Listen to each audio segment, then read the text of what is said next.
let's take a look at doing a math program, programming the quadratic formula. So I'm going to do a file, new project, and then I choose Windows Form Application, and down here I'm going to say example, quadratic formula.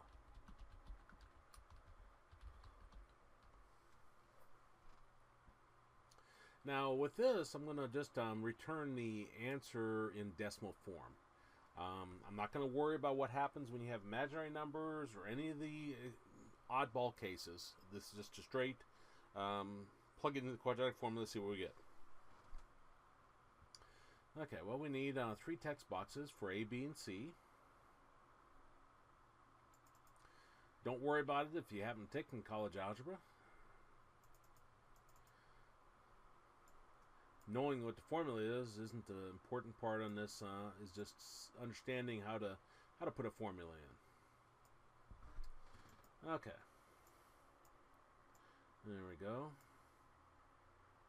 Now, you see, I got these 3 boxes, and they're not labeled or not laid out quite correct. You see, my spacing's off. If I highlight all 3 of those, there's different options up here, and if I put my mouse over there, it says line left, align centers. So if I click align centers, doesn't do anything.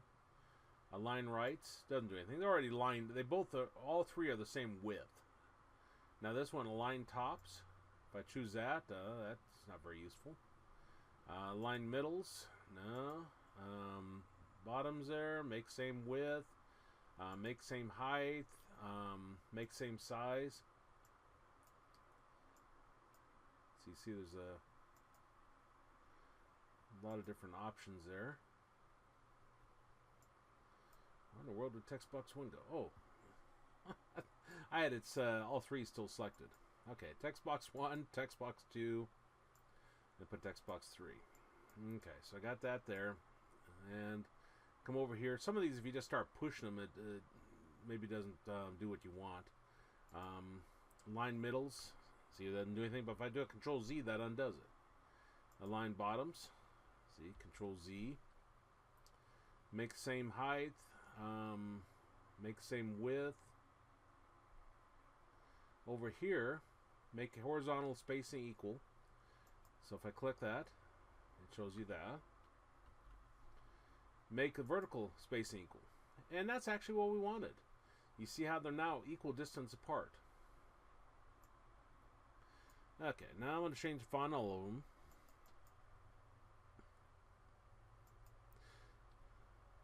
My goal isn't to show you every possibility that can occur there, just to show you the different options. What you do is you play with it, and remember to do a Control Z to undo whatever you don't want.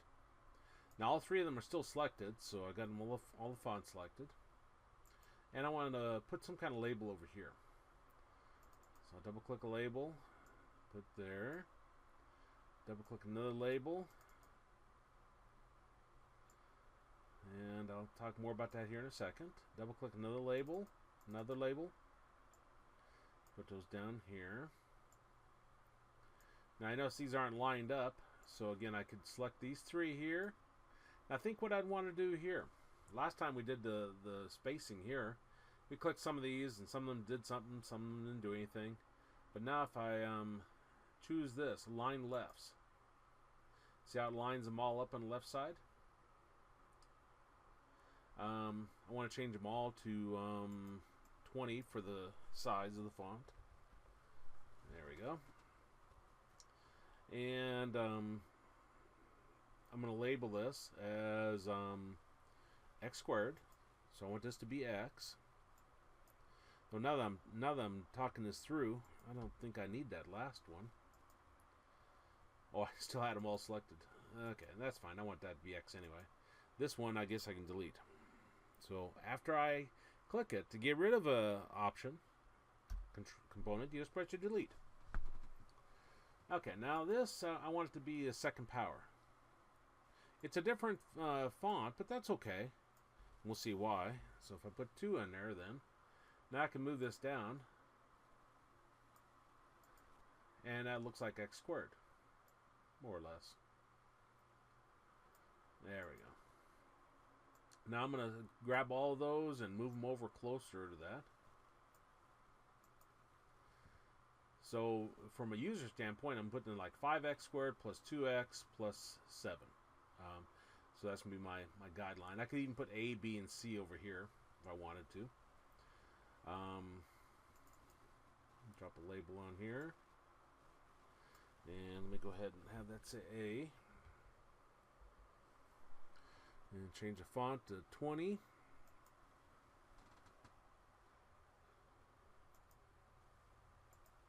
There we go. And then move that up so it lines up. That's A. Okay, let me select this. A lot of times you can right click and then you can see your properties that you want to do there. Like for example, if I want to look at properties, I can choose properties there. View code. Anyway, I got that selected.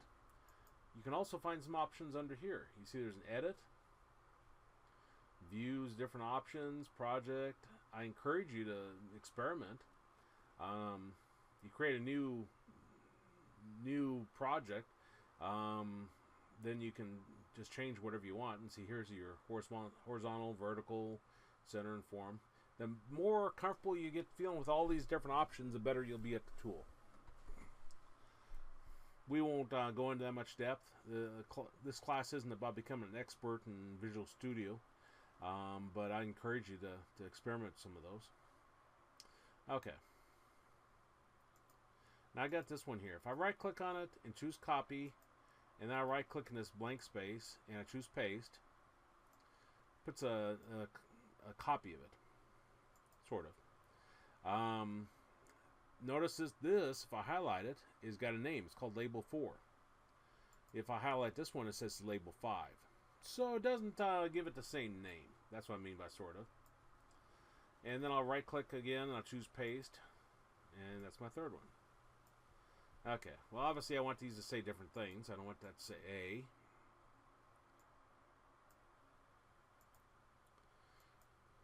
That's B. This one will be C. And those are purely documentation. Those of you who have seen algebra know what I'm referring to there. You could also have this all in one line, so it doesn't matter how you have it designed. Okay, so I got a button, and then I'm going to have 2 answers. So I'm going to have answer 1, answer 2, so I need 2 labels to go along with those answers.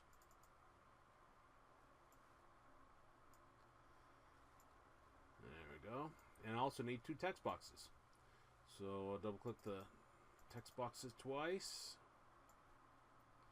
Actually, I don't need text boxes. Text boxes implies you want the user to change something. So let me delete those and press delete on those. Actually, I guess need 2 more labels.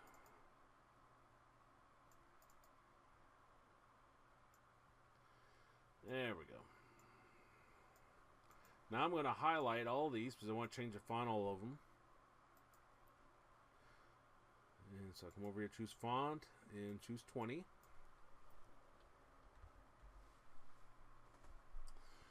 Okay, and that was a little bit close, so move those 2 out. This button I need to resize so I can actually see it, though I'm going to have it say something else.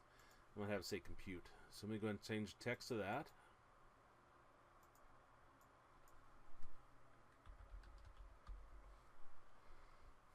And I'll have this one say answer 1.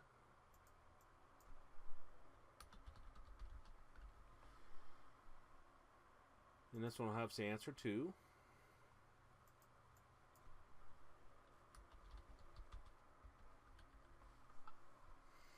I guess if I move those labels a little further out. Okay. And so I'm going to give these some names now. I'm going to call this one TB_A. So I'll scroll up to my names. TB_A. Normally, a single letter is the worst thing you can do in programming, but A, B, and C actually have meanings mathematics-wise. I'm having a lot of trouble clicking that. I don't know why. There we go. TB_B. And this one I'll call TB underscore C. If I can get my mouse up there. There we go. So TB underscore C. Okay, so that's TB underscore B, and then I want to give these names. So I'll call this LB underscore answer 1. And I'll call this one LB underscore 2.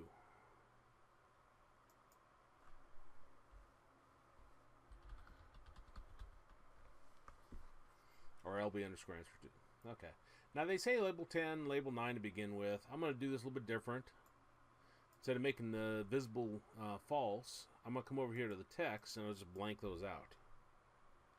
Now part of the problem with blanking them out versus making the visible true and false is now I don't see them very easily on my screen. So if I want to change something about them, I don't even know how you'd select them like that. Get lucky, I guess. But you can also come over here and do this drop down, and this allows you to choose whichever one. And that's the only reason why making those as blank works out well, is because you can come over here and you can choose LB underscore answer 1 or answer 2, and then it selects it for you. So different ways you can do programming on that. Personally, I like in real life, I think the visible, setting visible true and false to make it appear or not appear is actually better programming, because I think it allows a programmer that comes in after you to easily understand where's the answer going. But anyway, I just wanted to demonstrate that. So let me let's see. I got everything named. I guess I don't got text for the form yet. So let me set text for that. And this will be the quadratic formula. And I'll resize this a little bit. There we go. And now let me double click my compute, because I want to program the click. Now I'm going to declare some variables. And I wasn't doing them as an integer, but that probably wouldn't work out well, because I know I'm going to have decimals all over the place. So let me call them doubles. A, B, C, and then I'm going to have answer 1, answer 2. Okay. So then I'm going to have A is equal to, and we'll do double dot, and then parse. And then I'll put in TB underscore A dot text.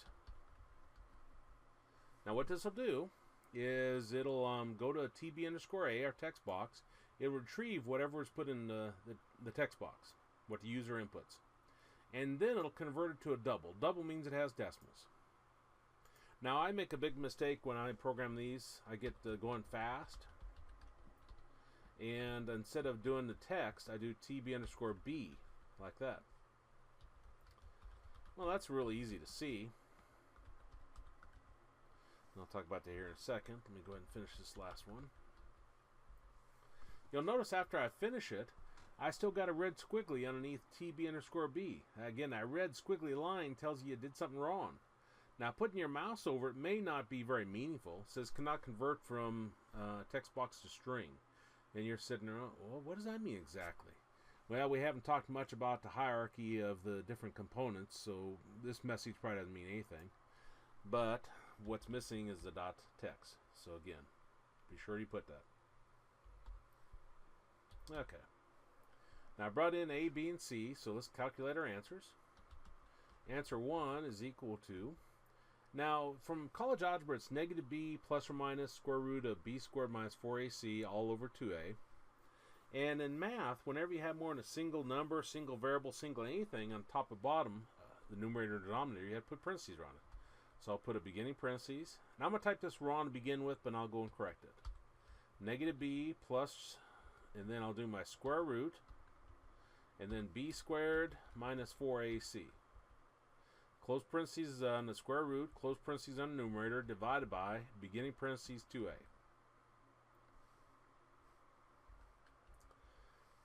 Okay, first off, I'm shocked that this negative b actually works here. I was thinking in some programming languages you have to put negative 1 times b. And I'll put that just because I really want to demonstrate that. -1 times b. Now square root. It tells me you can't find square root. Well, if I type in math dot square root, this is how you call the square root function. Now notice that the math is a different color. This is a built-in libraries that you can access. And if you can't remember the exact name of it, if you just remember math, then you do a dot, then you can scroll down to whichever one you want. Now b squared. Some programming languages allow the caret 2, and some require you to use other functions. Some require you to use math.pow. Some require asterisk asterisk. To be honest, I don't remember what C# requires. Doesn't matter. I'll go and change it here in a second. This -4ac, it does not assume that a number next to a variable indicates multiplication, because a variable in programming can be more than one letter anyway, so you have to put your times in here. Now your order operation still works the same. Then we need a times there. Okay, now notice it doesn't like the b squared there. I'm not sure what kind of error message it'll give us. Cannot be applied to operands, so it doesn't like the caret. Let's try asterisk asterisk before we go to math.pow. I'm pretty sure it's math.pow, but I don't remember. Okay. Doesn't like that. So what I'm going to do is I'll do a math.pow, then beginning parentheses, and here we're going to put in our variable, which is b, comma, and then our power, which is 2.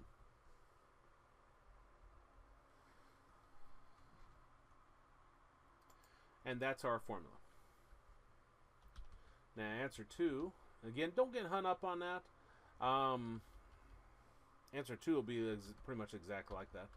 You know, if you're going to be programming math applications, you probably want to start getting comfortable with that. But a lot of things in the business world and manufacturing is not based upon mathematical formulas. In 13 years' time, the hardest math I had to do was programming an average of some sort. I think it was a rolling average is what they called it. But it's where the average kept changing depending upon the month it was in. Okay, so -1 times b plus... Okay, negative b plus or minus. So this should be a minus. And then math dot square root. Then do beginning parentheses. Math dot pow. Beginning parentheses b2 minus 4 times a times c. Now spacing doesn't matter. If I left it that way, it might go ahead and just redo it for me when I get to the end. Now spacing looks different there, doesn't it? Doesn't matter. Now these are, when you call these, I call them functions. In some cases you're going to see things that look like functions, and they call it functions. In some places they call them methods, procedures, subroutines. But it's you're passing something, and you're going to be calling something, you're going to be passing a parameter. And the beginning parentheses tells the beginning of passing in the parameter. For example, if I ask my wife to go to the store and get something, the code would look like wife to store, and then the parameters would be what I want her to get: milk, bread. So those would be parameters we're passing in. If I just said go to the store, it wouldn't be very meaningful to her. When she asked me to pick up the kids, think of the parameters. She needs to tell me what time to pick them up. She didn't tell me what time, so she says go pick up kids. She has to probably tell me the location, and she has to tell me the time. Like time, like that. So again, different names for it for the same concept. You're calling it, and it's going to return a value. In terms of going and picking up kids, so hopefully I return with kids. Okay, we got answer 1 and answer 2. We want to put them in our label. So I do lb underscore answer 1 dot text. Now text is a string, so we're going to need to convert ANS1. So do ANS1 dot toString, and answer 2 dot text equals ANS2 dot toString. as in that manner. Let's run and see if I'm even anywhere close. First, I'll work one that I know comes up with the correct answer. So I'll put 1 in here. X squared minus 5x plus 6 should give us 2 and 3. So if I click compute, or 3 and 2. So that appears to be working. Now if I put a 2 in here and a 1 in here, 7 in here, and press compute, tells me not a number. That's probably the case where you have an imaginary number inside of your square root, if you remember from if you're taking algebra. On the other hand, if I change that to 7 and change this to 1, probably see some decimals. Well, we don't want that many decimal places. Let's say we want to round to 2 decimal places. Mainly because it's probably going off the screen. It's probably more than that even. Yeah, it is. See? Okay, well, let's come back here. Now, when we call toString, that's a method we're calling based upon ANS1, and we can have parameters in it. And the book goes over all the different options you can put in here. And one of them was you can put N2. So let me put N2 with quotes around it. And N2 with quotes around this. And then let's click start. Okay, and I don't remember what numbers I had before, but it doesn't matter, I guess. 2, 7, and 1. And click compute. And now it rounds them to 2 decimal places. I'm not going to go through all the different options of formatting. The book goes over at least some of them. I'm not sure if it even lists all of them in the book, but you'll see how to format your results. Now that's an example of how do you work with a math library. And these are already programmed. If you were to bring up this math library, then you would see the code for the square root, and you can see how they programmed it. But it doesn't matter. Square root is always done the same way. So the idea here is you do not have everybody in the entire world programming their own square root function. Everybody's using this math.square root, and then it's consistent across the board. It saves you time. It's code reuse. That's where you're reusing the code. Now, I notice I got a bunch of extra spaces, lines here. If that bothers you, get rid of them. But the C# doesn't care if they're there or not. And we also took a look at rounding on this example. But anyway, that's quadratic form.